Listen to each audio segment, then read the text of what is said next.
नमस्कार दोस्तों, आप सभी का स्वागत है हमारे चैनल पर जिसका नाम है श्री ग्रंथ सागर। तो आज हम बात करेंगे ऋषिदुम के बारे में कि ऋषिदुम कौन थे। तो ये बात उन दिनों की है जब राजा पर्षद जो पांचाल के राजा थे और उनसे उनका पुत्र हुआ जिनका नाम ध्रुपद रखा गया। यहाँ राजा पर्षद के मित्र भी थे जिनका नाम भरद्वाज मुनि था और उनसे उनका पुत्र हुआ जिनका नाम द्रोणाचार्य रखा गया। अब द्रोणाचार्य और ध्रुपद भरद्वाज मुनि के यहाँ ही पढ़ते थे, उनके आश्रम में। आश्रम में पढ़ते पढ़ते द्रोणाचार्य और ध्रुपद के बीच में बहुत ही गंभीर मित्रता हो गई। उनकी मित्रता ऐसी थी जैसे भाई रहते हों एक जगह पे। ऐसे ही समय बीतता गया और दोनों ने उस आश्रम में रह के अपनी पूरी शिक्षा ग्रहण की। शिक्षा पूर्ण होने के बाद ध्रुपद अपने राज्य वापस लौट जाते हैं पांचाल। जब वह पांचाल पहुंचते हैं तो कुछ समय बाद राजा पर्षद की मृत्यु हो जाती है। राजा पर्षद की मृत्यु होने के बाद ध्रुपद को वहाँ का राजा घोषित किया जाता है, उनको वहाँ का राजा बनाया जाता है। ध्रुपद के राजा बनने के कई साल बाद ऋषि द्रोणाचार्य का पुत्र भी बड़ा हो जाता है और वो अपनी माँ से बोलता है कि माँ, मुझे भूख लगी है, मुझे दूध पीना है। यह बात सुन के उनकी माँ थोड़ी सी चिंतित हो जाती है और वो द्रोणाचार्य के पास जाके बोलती हैं कि अश्वत्थामा को भूख लगी है, उसे दूध पीने की इच्छा है। अब आप ही बताइए, आज तक मैं अश्वत्थामा को चावल का लेप लगा देती थी और उससे बोलती थी कि बेटा दूध है, दूध पी लो। पर अब वो बड़ा हो चुका है तो अब मैं उसको चावल का लेप का बहाना कब तक करूँगी। तो स्वामी, मेरी मदद कीजिए कि मैं अश्वत्थामा को दूध कहाँ से पिलाऊँ, मेरे पास गाय तो है नहीं। यह बात सुन के द्रोणाचार्य अपनी भार्या कृपि से कहते हैं कि कृपि, तुम परेशान न हो, मेरा मित्र ध्रुपद पांचाल का नरेश हो चुका है, वो पांचाल का राजा है। हम उससे जाके बात करते हैं, क्या वो मेरे पुत्र के लिए एक गाय नहीं दे सकता। तो हम जल्दी ही अपने मित्र के पास जाके मिलेंगे और उससे बात करेंगे। फिर द्रोणाचार्य अपनी पत्नी कृपि और अपने पुत्र अश्वत्थामा को लेके पांचाल पहुंचते हैं। वहां जाकर वो ध्रुपद से मिलते हैं और ध्रुपद से कहते हैं कि ध्रुपद, पहचाना तुमने मुझे? मैं तुम्हारा मित्र द्रोणाचार्य। हमने साथ में ही मेरे पिता भरद्वाज के आश्रम में ही शिक्षा ग्रहण की थी। मेरे बचपन के मित्र, मेरे सखा, मेरे भाई, तुमने पहचाना मुझे? तो ध्रुपद वहाँ पे अन्य लोगों के सामने अपने मित्र द्रोणाचार्य का मजाक उड़ा देते हैं। बोलते हैं, एक ब्राह्मण का बेटा और मेरा मित्र, कैसी बातें करते हो ब्राह्मण, मैं तुम्हें नहीं जानता। तो द्रोणाचार्य उन्हें याद दिलाते हैं कि याद करो ध्रुपद, तुमने कहा था कि तब तुम राजा बनोगे, तुम्हारे राज्य पे जितना हक तुम्हारा होगा उतना ही हक मेरा होगा। यह बात तुमने मुझसे कही थी ध्रुपद। तो ध्रुपद यह बात सुन के क्रोधित हो जाते हैं। वो बोलते हैं, ब्राह्मण, दान चाहिए तो दान ले लो, गांव ले लो, गाय ले लो, हाथी ले लो, स्वर्ण मुद्राएं ले लो, पर अपनी मित्रता मुझसे ना बांधो। मैं पांचाल का राजा हूँ, एक ब्राह्मण से मित्रता कभी नहीं कर सकता। तो द्रोणाचार्य ध्रुपद से कहते हैं, मैं तो तुम्हें मित्र समझ के आया था, दान मांगने की इच्छा से लेके नहीं आया था। मैं हक से आया था कि मैं अपने मित्र के पास जाऊंगा और उससे एक गाय मांगूंगा। पर जो आज अपमान तुमने मेरा किया है, मैं उसका बदला तुमसे ज़रूर लूँगा ध्रुपद। जिस राज्य पर तुम इतना घमंड करते हो, एक दिन उसका आधा क्षेत्र मेरा होगा, तुम्हारी आधी गाय मेरी होंगी, तुम्हारा आधा राज्य मेरा होगा, तुम्हारी स्वर्ण मुद्राएं मेरी होगी। यह भरद्वाज पुत्र द्रोणाचार्य का प्रण है कि जो आज तुम्हारा है उसमें से आधा मैं तुमसे लेके रहूँगा। और यह बात कहने के बाद द्रोणाचार्य अपने पुत्र और पत्नी को लेके वहाँ से चले जाते हैं। द्रोणाचार्य ऋषि होने के साथ साथ एक अच्छे अध्यापक भी होते हैं। उन्हें सारी शस्त्रों और अस्त्रों का ज्ञान होता है, तो वह शिक्षण देना प्रारंभ करते हैं। शिक्षण देने के लिए वह हस्तिनापुर राज्य जाते हैं। वहाँ पांडवों और कौरवों को वो शिक्षण देते हैं। जब पांडव और कौरव शिक्षण प्राप्त करने के बाद हस्तिनापुर जाते हैं तो वहाँ पर युवराज बनाने की चर्चाएं होती रहती है कि हस्तिनापुर का नया युवराज कौन बनेगा। लेकिन द्रोणाचार्य बोलते हैं कि महाराज धृतराष्ट्र, आपको जिसे युवराज बनाना है आप उसे युवराज बनाइए, पर पहले मेरी गुरु दक्षिणा तो दीजिए। और मुझे गुरु दक्षिणा में कोई लोभ कोई लालच नहीं है। मुझे नहीं चाहिए आपके गांव, मुझे नहीं चाहिए आपकी स्वर्ण मुद्राएं।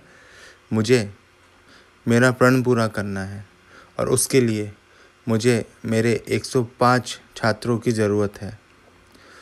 तो धृतराष्ट्र कहते हैं कि आपका ऐसा कौन सा प्रण है जिसमें आपको हमारे सारे पुत्र चाहिए, हमारे सारे युवराज चाहिए, ऐसा क्या करना है।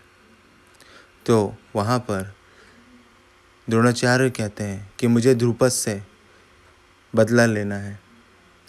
तो वहाँ पर धृतराष्ट्र बोलते हैं कि महाबली द्रुपद से यहाँ तो ये सारे पांडव मिलके या सारे कौरव मिलके नहीं बदला ले सकते हैं, ये कैसी बात करते हो आप। तो वहाँ द्रोणाचार्य बोलते हैं कि नहीं, मैंने उसको वचन दिया है कि मैं उससे उसका आधा राज्य लेके ही रहूँगा और मेरे किसी शिष्य के हाथों ही द्रुपद की हार होगी। मैं उसे मृत्यु नहीं देना चाहता, पर मैं चाहता हूँ कि उसका आधा राज्य मेरा हो। यदि मेरे शिक्षण में सामर्थ्य है और मेरे शिष्यों में सामर्थ्य है कि मुझे वो द्रुपद का आधा राज्य दिला सकें, तो ही आप इसकी हामी देना। नहीं तो मैं समझूंगा कि मेरी शिक्षण में कुछ कमी रह गई और मैं किसी अन्य राज्य जाकर अपने छात्रों को तैयार करूंगा कि वो मेरे लिए गुरु दक्षिणा में द्रुपद का आधा राज्य मुझे दे दें। यह बात सुनकर पांडव और कौरव अपने गुरु द्रोणाचार्य का बदला लेने के लिए द्रुपद से युद्ध करने निकलते हैं। यहाँ उनके बीच में जो युद्ध होता है उसका विवरण मैं अपनी अगली वीडियो में दूंगा। पर अभी वो 5 पांडव और 100 कौरव गुरु द्रोण का बदला लेने के लिए पांचाल राज्य पहुँचते हैं। वहाँ पांडुपुत्र अर्जुन द्रुपद को उस युद्ध में हरा देते हैं और गुरु द्रोण के कथन अनुसार आधा राज्य गुरु द्रोण ले लेते हैं। और आधा राज्य लेने के बाद वह द्रुपद से वो एक गाय भी लेते हैं, जिस गाय को हक समझ के गुरु द्रोण द्रुपद के पास आए थे। और उस आधे राज्य का राजा अपने बेटे अश्वत्थामा को बना देते हैं। उसके बाद द्रोणाचार्य द्रुपद को वहाँ से जाने देते हैं उनके बचे हुए आधे राज्य को लेकर। अब यहाँ से शुरू होती है धृष्टद्युम्न की कहानी कि धृष्टद्युम्न का जन्म कैसे होता है। द्रोणाचार्य से हारने के बाद और अपना आधा राज्य छिन जाने के बाद द्रुपद मन ही मन द्रोणाचार्य से घृणा करने लगते हैं और ये कहते हैं कि मेरा पुत्र ही द्रोणाचार्य का वध करेगा, मेरे पुत्र के हाथों ही द्रोणाचार्य की मृत्यु तय है, वही उस द्रोणाचार्य की मृत्यु का कारण बनेगा। यह कहकर द्रुपद अपने बदले की भावनाओं में जलने लगते हैं। इसके बाद द्रुपद अपने आधे राज्य के जितने भी ब्राह्मण पंडित विद्वान होते हैं सबको बंदी बना लेते हैं।